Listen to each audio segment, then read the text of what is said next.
Hey everyone, welcome to another episode of whatever this is. Today I'm coming at you from this beautiful creek in Reservoir.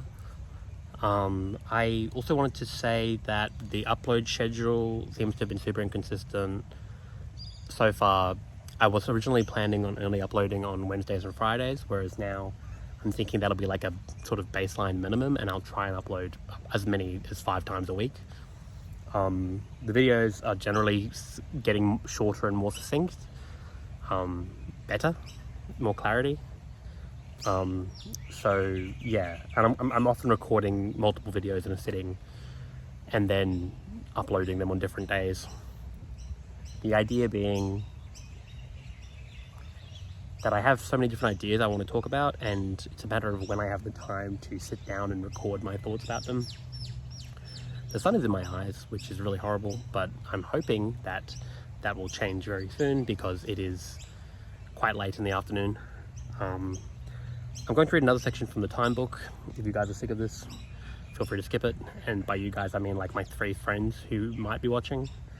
And I'm hoping that some of the traffic from the first video come back and I get more people watching. I'm going to just, without further ado, get into it now. This piece is called Navigating the Future by John Turney. We fill our lives with plans for our future selves. People have always done this. Someone who lives only in the moment is not quite human. During the past few hundred years, however, the future's thinking has expanded hugely in scope and substance. Throughout most of history, we viewed the future as a simple extension of the past. There would be good and bad years, but life on the whole would carry on. Life on the whole would carry on as before. Then the Industrial Revolution meant some in the West saw real changes in a single lifetime. They seized hold of a new idea: progress. Their future would be different, and it would be better. Nowadays, we tend to be less sure about the second bit. In part, this is because the future, like the past, is vastly bigger than we believed, even a few hundred years ago. Victorian scientists unveiled a deep time, a temporal abyss in which geology and evolution work slowly away. Today's cosmologists chart a past that goes back 14 billion years to the Big Bang, and they project futures for the universe that extend far, far longer than that. More billions than the imagination can grasp. The optimistic ones even see a place for our descendants uncountable years from now. Against that awe-inspiring backdrop, we are trying to run a society that takes a realistic attitude to the future on a whole range of timescales. We know the oil reservoirs took hundreds of millions of years to form, but only a century to burn. Hello. There's a dog in the river. I don't know if you guys can see that.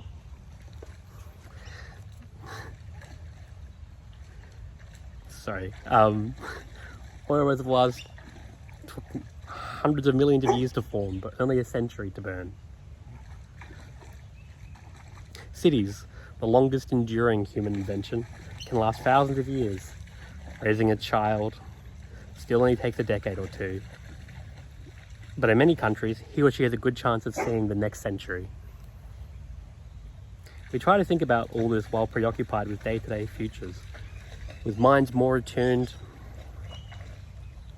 to an older setting when long-term action meant planting crops to harvest next season, and we are led by politicians who check the polls weekly.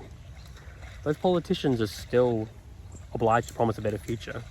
We're often skeptical, and our skepticism often takes several forms. One draws on studies of current trends that project a variety of disasters.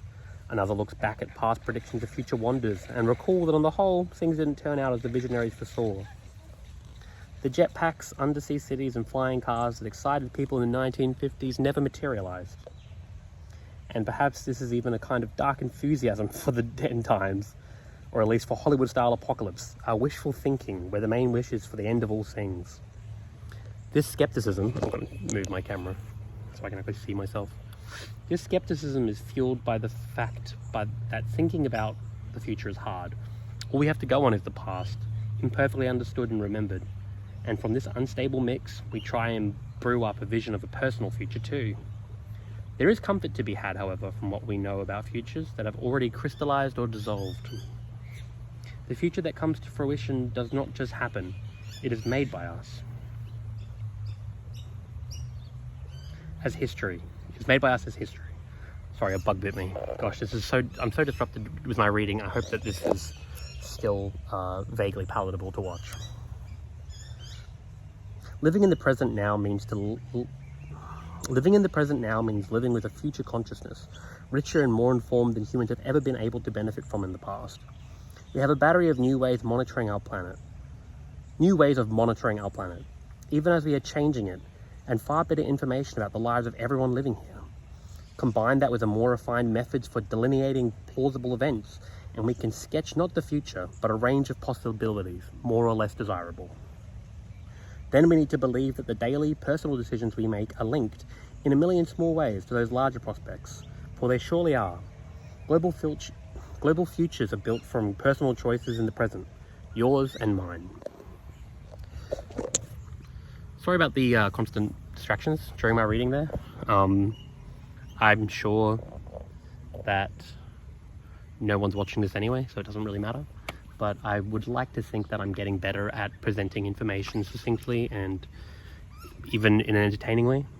Yeah, I'm going to do a top 10 books video, but I've been very lazy with these. I've almost done no editing. And so I'm wanting to have the book titles and authors pop up as I go through them. And I don't own a lot of the books. Like, I listen to them in audio book format, or I borrow them from the library, etc. Listen to them on YouTube because some of them are public domain now. So it's going to be a matter of editing it, just very minimal editing. I'm in the process of moving house. I'm in the process of onboarding for a new job, and my mind, as always, is quite disordered. So I've just been quite busy. But hopefully I'll get out some more interesting content to you guys soon. I hate the word content to describe artistic output, but I don't know how much artistry is really involved in what I'm doing here, so perhaps it works rather too well. All right, sayonara, and until next time.